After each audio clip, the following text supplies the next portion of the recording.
어느 순간부터 이제 인구가 기업들에 의존해서 이제 있던 동네다 보니까 기업들이 어려워지면은 인구들 그리고 이제 청년들도 나가게 되고. 청년들은 사실상 어쩔 수 없어요. 꿈과 희망을 바라보고 살아갈 수밖에 없다라고 생각하거든요. 그거를 받아들여주지 않는 게 조금 아쉽죠. 아직 직장을 안 가졌거나 꿈과 희망을 얻고자 하는 사람들이 봤을 때는 울산은 그닥 매력 있는 도시가 아니라는 거죠. 안녕하십니까. 시사투데이 울산 이지영입니다. 한때 전국 각지의 젊은이들이 일자리를 찾아서 산업도시 울산으로 몰려들던 황금 같은 시기도 있었죠. 하지만 오늘날은 도리어 부족한 일자리와 미흡한 정주 여건 때문에 청년들이 하나둘 울산을 떠나고 있는데요. 가뜩이나 인구 감소 현상이 심각한데 여기에 특히 젊은 층의 이탈 비율이 두드러지고 있습니다. 이렇다 보니까 울산시는 물론이고 각 구군과 관계기관에서는 청년들의 마음을 돌리기 위해서 다양한 정책들을 내놓고 있습니다. 하지만 아직까지 눈에 띄는 효과는 없는 실정인데요. 오늘 리포터 현장 코너에서는 갈수록 줄어드는 울산의 청년 인구 소식 전해드리면서 청년층 유출을 막기 위한 대안도 살펴보도록 하겠습니다. 이어서 울산매일신문 고은정 기자와 함께하는 문화포커스 시간도 마련되어 있습니다. 잠시 후에 함께해 주십시오. 매일 울산 지역의 주요 이슈와 생생한 소식 전해드리는 시간입니다. 첫 코너 아침 헤드라인 경상일보 이춘봉 기자 전화 연결돼 있습니다. 기자님 안녕하십니까? 네, 반갑습니다. 네, 반갑습니다. 오늘의 헤드라인 뉴스 어떤 소식이 있는지 먼저 간추려 주시죠. 네, 울산 트램 1호선 개설 사업의 타당성 제조사 평가 절차가 어제 막을 내리고 최종 발표만 남겨뒀다는 소식이 있고요. 태풍 카눈으로 대과수 농가가 큰 타격을 입었다는 소식, 그리고 태화시장에 야시장이 들어선다는 소식까지 전해드리겠습니다. 네, 하나씩 이야기 나눠보죠. 먼저 울산시가 건설을 추진하는 트램 개발 사업, 기획재정부가 타당성 재조사를 통해서 사업성을 검증하고 있는데요. 어제 네. 검증 절차가 사실상 마무리됐다고요? 네, 그렇습니다. 기획재정부가 어제 울산 트램 1호선 타당성 재조사와 관련해서 분과위원회를 열고 정책성 평가를 실시했습니다. 울산 트램 1호선 사업의 타당성 평가 기준은 정책성과 경제성 그리고 지역 균형 발전 이렇게 총 3가지 항목으로 구성되어 있는데요. 경제성은 지난달 2차 중간 점검 회의를 통해서 확정됐고 지역 균형 발전 항목은 17개 시도 중에서 5위, 167개 시군 중에서 23위 이렇게 거의 고정돼 있고 어제 정책성까지 결정되면서 검증 절차가 사실상 마무리됐습니다. 네, 경제성과 지역 균형 발전 점수가 이미 결정된 상황이지 않습니까? 결국 타당성 재조사 통과 가능성을 높이기 위해서는 정책성을 충분히 확보하는 게 필수였을 것 같은데요. 울산시는 정책성을 높이기 위해서 어떤 해법을 찾았습니까? 정책성을 평가하는 항목은 일자리 효과와 생활 여건 향상, 그리고 환경성 평가와 안전성 평가 이렇게 4가지로 분류됩니다. 일자리 효과는 사업비에 비례하는 경향이 강한데요. 조 단위를 넘는 사업이 적지 않은 타당성 조사의 규모를 감안하면 3,297억 원 수준인 울산 트램 1호선 사업은 큰 일자리 효과를 기대하기가 쉽지 않은 상황입니다. 네. 그래서 울산시는 생활 여건 향상과 환경성 평가 쪽에 집중을 했습니다. 그렇군요. 생활 여건 향상이라는 측면을 보면은 교통 여건이 개선되면 삶의 질이 향상될 거라는 효과가 기대되는 거죠? 네. 아무래도 트램이 들어오면 버스 위주의 대중교통 체계가 트램을 중심으로 재편되는 효과가 생깁니다.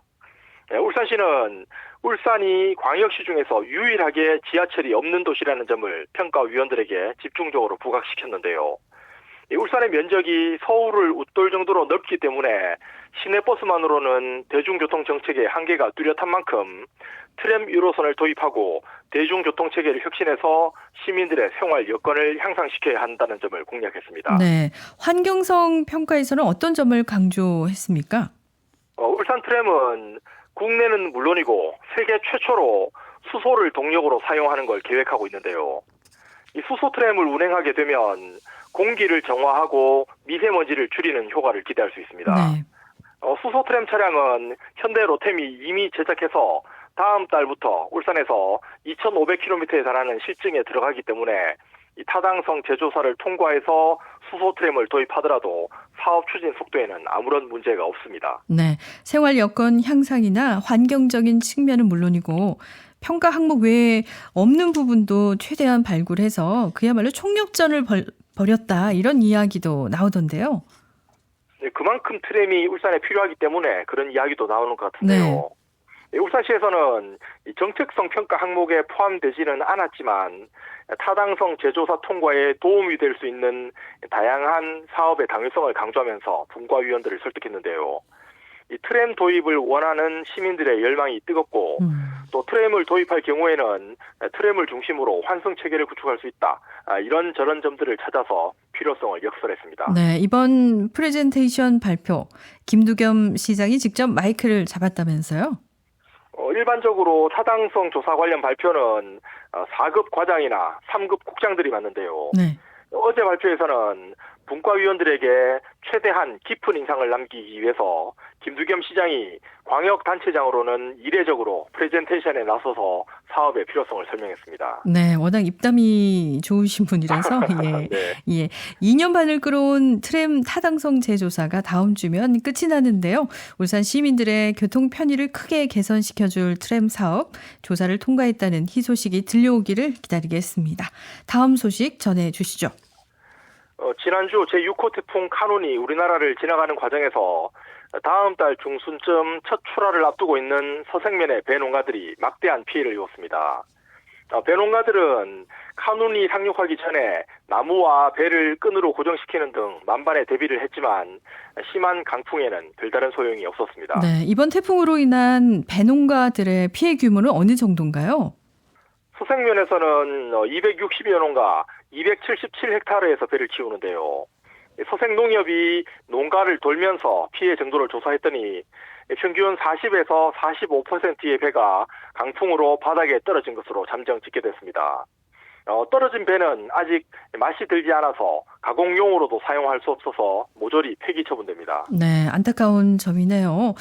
배 천적은 병충해가 아니고 태풍 같습니다. 태풍만 오면은 반은 떨어져 나가니까 말입니다. 이 바람에 떨어진 배들은 물론이고 떨어지지 않은 배들도 크고 작은 피해로 상품성을 잃었다고요? 네, 그렇습니다. 아직 나무에 매달려 있는 배들 중에서 바람에 상처를 입은 상당수의 배들은 조만간 서서히 썩게 돼서 상품성을 상실합니다. 문제는 농가들이 농작물 재해보험에 가입을 했더라도 보상 대상이 낙과에 한정돼 있어서 태풍을 버티면서 상처를 입은 배들은 보상을 받을 수가 없다는 점입니다. 네, 농작물 재해보험은 재해로부터 농업인들을 지키는 일종의 안전판 역할을 하는 제도인데요. 재해를 당했을 때 농가가 보다 현실적인 지원을 받을 수 있도록 재해보상 기준을 수정할 필요가 있어 보입니다. 끝으로 태화 희주기 야시장이 개장 준비에 들어갔다는 소식도 전해주시죠. 네, 태화시장 상인회가 태화 희주기 야시장을 개장하기로 하고 15개 매대 규모의 푸드트럭 운영자를 모집하고 있습니다. 태화시장에서는 이달 말까지 판매대 운영자를 모집하는데요. 지금 태화시장에서는 팔지 않는 메뉴만 신청을 받습니다. 태화시장에서는 품평회를 거쳐서 다음 달 중으로 매주 금요일과 토요일 오후 7시부터 11시까지 야시장을 운영할 계획입니다. 네, 아주 참신한 아이디어군요. 먼저 운영에 들어간 큰애기 야시장의 사례를 잘 참고해서 태화 희주기 야시장이 울산의 밤을 풍성하게 하는 또 다른 명물이 되면 좋겠습니다.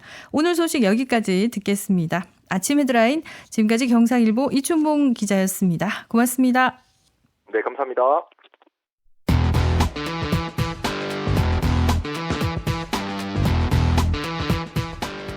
시사투데이 울산에서는 실시간 보이는 라디오도 진행하고 있습니다. 유튜브에서 KBS 울산, 시사투데이 울산 검색하시면 현재 방송을 보실 수 있습니다.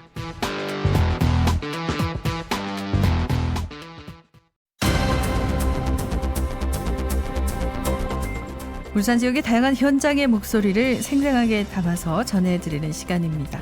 리포터 현장 김현주 리포터와 함께합니다. 어서 오십시오. 네, 안녕하세요. 김현주입니다. 네, 탈울산 행렬이 90개월 넘게 이어지고 있습니다.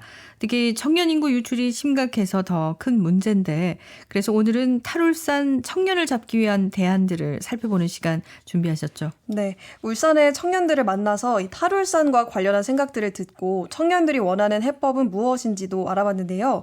이 탈울산 추이부터 말씀드리면 올해 2분기 울산의 순 유출률은 마이너스 0.6%입니다. 1,600여 명이 순 유출됐는데요. 네. 순 유출은 전 연령대에서 모두 발생했는데 20대가 가장 높고 다음이 10대입니다.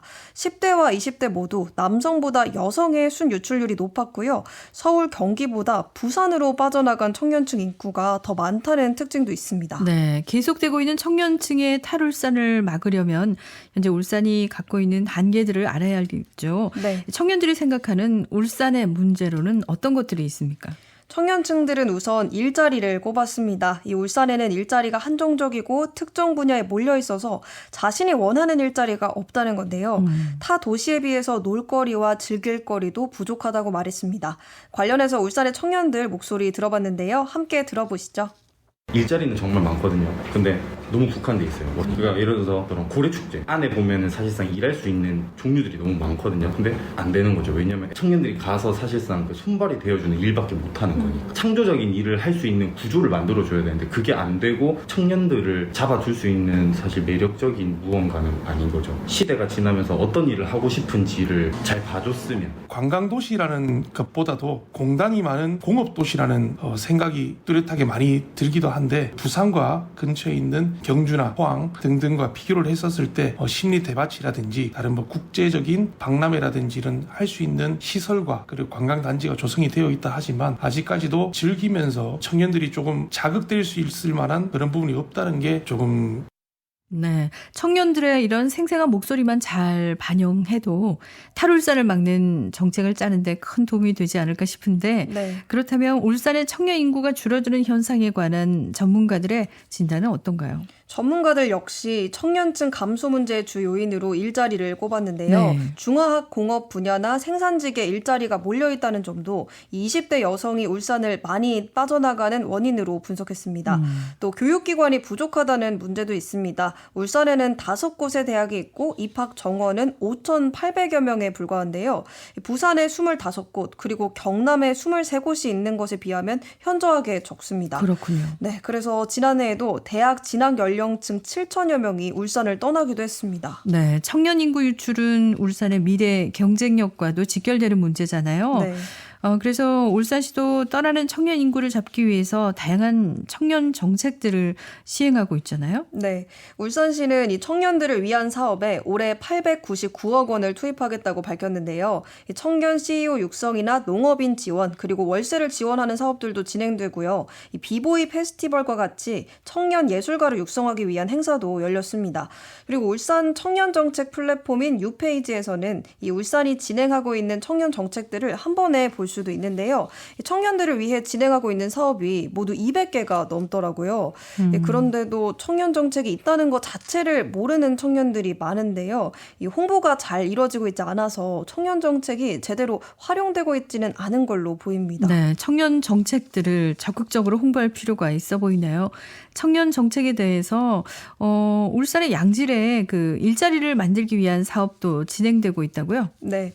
기업가형 소상공인 육성 정책이 진행되고 있는데요. 각 지역을 대표하는 로컬 브랜드가 성장할 수 있도록 지원하는 사업입니다. 청년들이 지역에 뿌리 내릴 수 있도록 한다는 점에서 청년층의 탈울산을 막을 수 있는 대안이라는 시각이 있는데요. 어떤 식으로 진행되는 사업인지는 울산 지방중소벤처기업청의 박수빈 주무관을 통해서 들어보시죠.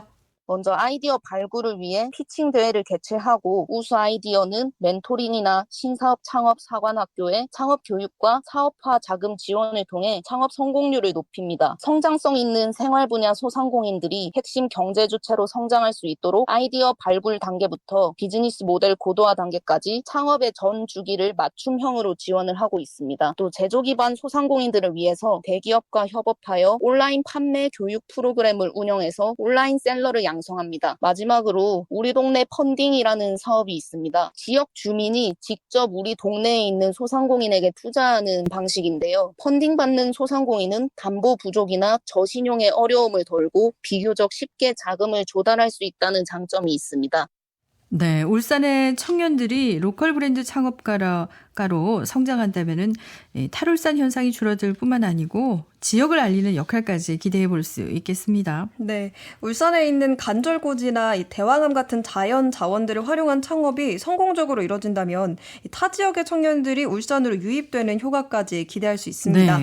네, 2023년도 지원 사업은 현재 진행되고 있는데요. 이게 보니까 청년 정책과 마찬가지로 울산의 기업들의 참여가 높은 편은 아니더라고요.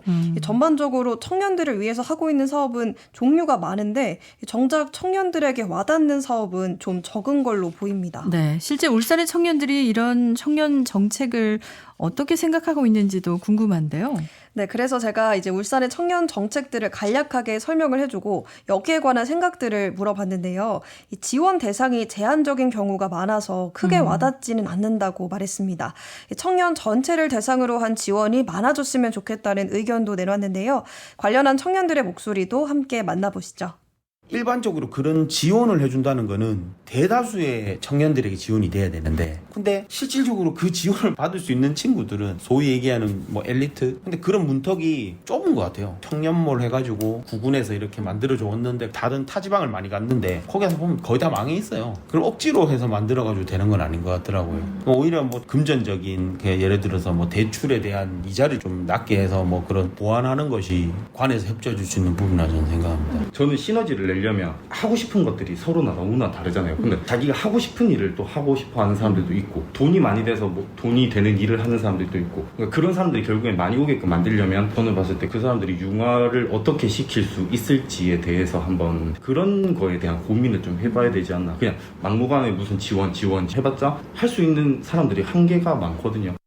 네, 뭔가 좀 매력적인 무언가가 필요하다는 건데요. 네. 이야기 들어보니까 청년 정책을 마련할 때 당사자인 청년들도 함께 논의할 수 있는 장이 필요하다는 생각도 듭니다. 네, 청년 단체들도 청년위원이 참여할 수 있는 기회가 많아졌으면 좋겠다고 전했는데요. 울산시가 해결해야 할 과제에는 서비스업이나 새로운 업종과 관련한 일자리가 마련되는 것, 교육시설을 확대하는 것, 그리고 다수의 청년들이 혜택을 받을 수 있는 지원을 제공하는 게 있는데요. 이 계속되는 청년들의 탈울산을 막으려면 이제는 좀 시행착오에 벗어나서 실질적인 대책이 마련될 필요가 있어 보입니다. 네, 청년들이 울산을 살기 좋은 도시라고 생각할 수 있는 획기적인 정책들이 시행돼서요. 다음에는 청년들이 울산으로 돌아오고 있다는 반가운 소식 전할 수 있었으면 좋겠습니다.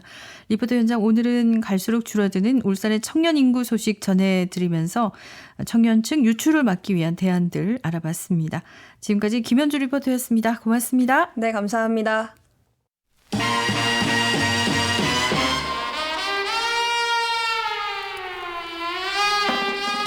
아이고 안녕하시오. 일용업니 김순이요. 아이고 지가요 이번에 울산 홍보대사가 돼갖고 그냥 울산에 대해서 한번 열심히 공부하려고 그러는데 그냥 똑똑하고 친절한 라디오가 없는 거 있지요. 시사투데이 울산 그냥 우리 일용이랑 복귀를 보고도 꼭 챙겨 들으라고 해갔어요.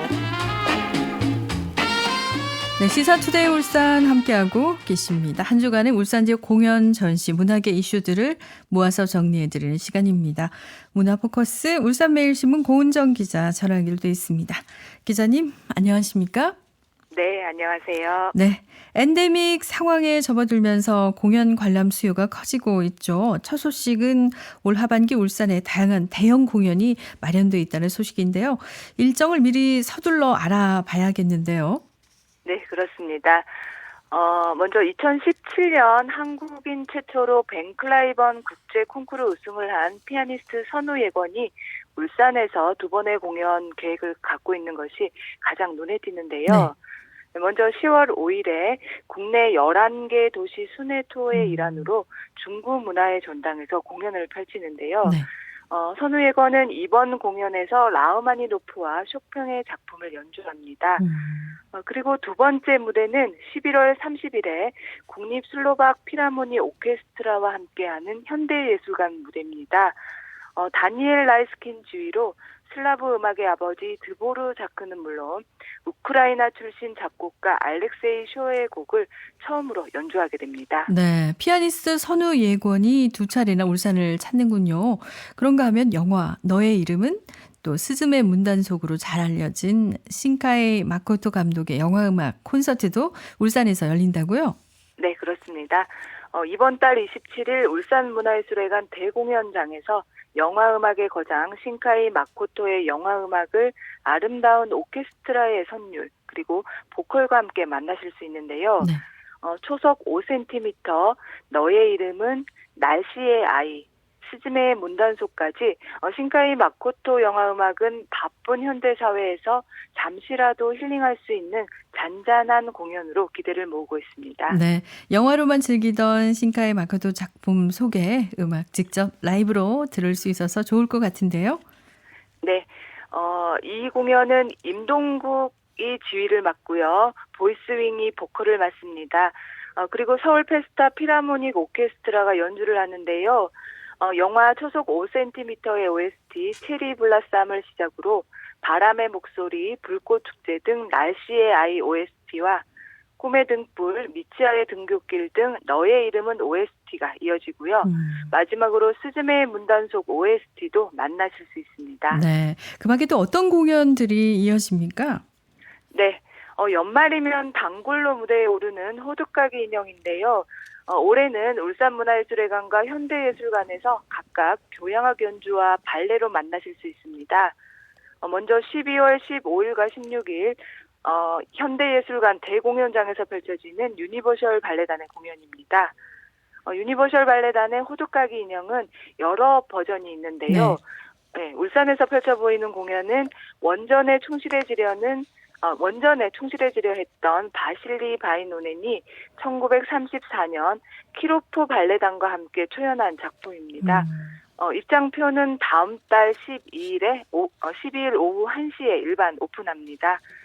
그리고 12월 22일에 울산시립교향악단은 니콜라이 알렉세이프 예술감독의 지휘로 차이코프스키 호두까기 인형 작품과 하이든 교향곡을 들려줄 예정입니다. 네, 피아니스트 선우 예권의 클래식 무대부터 호두까기 인형까지 연말까지 꽉 찬 문화공연 일정 벌써부터 기대가 되고요. 미리 준비하셔야겠습니다. 계속해서 다음 소식으로 넘어가 볼까요? 광복절을 맞이해서 울산 출신의 독립운동가 박상진 의사를 다룬 뮤지컬이 무대에 오른다는 소식이네요. 네. 울산문화예술회관은 제78주년 광복절을 기념해서 실경 뮤지컬인 고혼 박상진을 선보이는데요. 네. 이번 공연은 울산 출신 독립운동가인 광복회 총사령 박상진 의사의 치열한 독립정신을 표현하는 창작 뮤지컬입니다. 공연은 북구 송정동에 있는 박상진 의사 생가에서 네. 이번 주 토요일까지 매일 오후 7시 30분에 선보입니다. 초대권 소지자 우선으로 무료 관람하실 수 있습니다. 네. 공연이 열리는 박상진 의사 생가에는 어린이들을 위한 다양한 부대 행사도 많이 열린다고요? 네, 그렇습니다. 공연일 오후 4시에서 6시까지는 어린이들을 위한 나도 독립군이다 기념 촬영장이 마련이 돼서요. 기념 촬영도 할 수 있고 다양한 체험을 즐길 수도 있는데요. 네. 울산문화예술회관 관계자는 공연 환경에는 어려움이 있지만 역사적 의미가 있는 현장에서 공연을 지속해서 체류형 관광 콘텐츠 상설 공연으로 발전하는 계기로 삼고 싶다고 밝혔습니다. 네, 오늘 광복절을 맞이해서 북구에 있는 박상진 의사 생가에 아이들 손잡고 둘러보시는 것도 의미가 있겠습니다. 나들이 하기도 참 좋은 곳이죠. 마지막 소식 전해주시죠.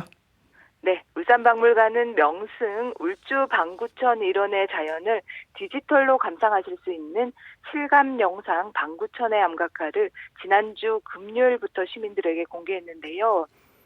방구천의 암각화는 현재 국보로 지정된 울주 천전리 암각화와 울주 대곡리 방구대 암각화의 다양한 모습과 문양들을 활용해서 영상실 내면을 가득 채운 몰입형 영상으로 만들었습니다. 실감 영상실은 무료로 운영이 되고요. 네. 매시간 정시부터 20분 간격으로 상영합니다. 네, 최첨단 디지털 기술의 실감 영상으로 되살아난 울산 반구천의 암각화 어떤 모습일지 기대가 됩니다. 오늘 지역의 문화 소식 여기까지 듣겠습니다. 문화포커스 지금까지 울산매일신문 고은정 기자였습니다. 고맙습니다. 고맙습니다.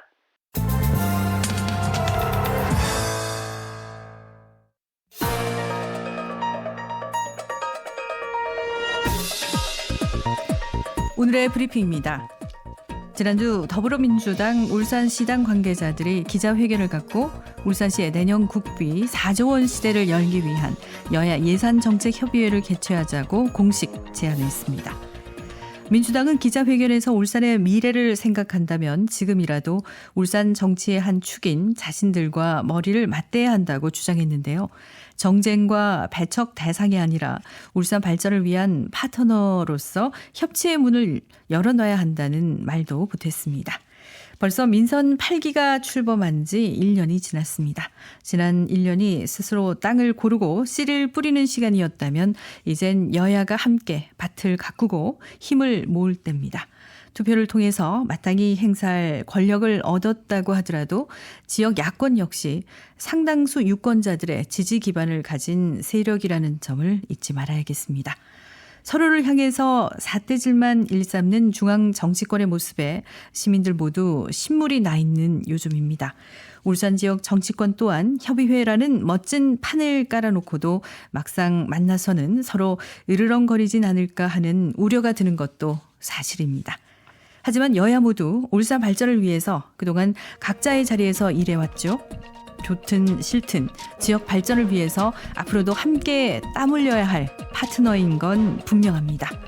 울산시와 여야가 이제라도 충분한 화합과 협치를 통해서 그동안 부족했던 소통의 시간을 만회하고 시민들의 박수를 받을 만한 정치 분위기를 조성해 나가길 기대하겠습니다.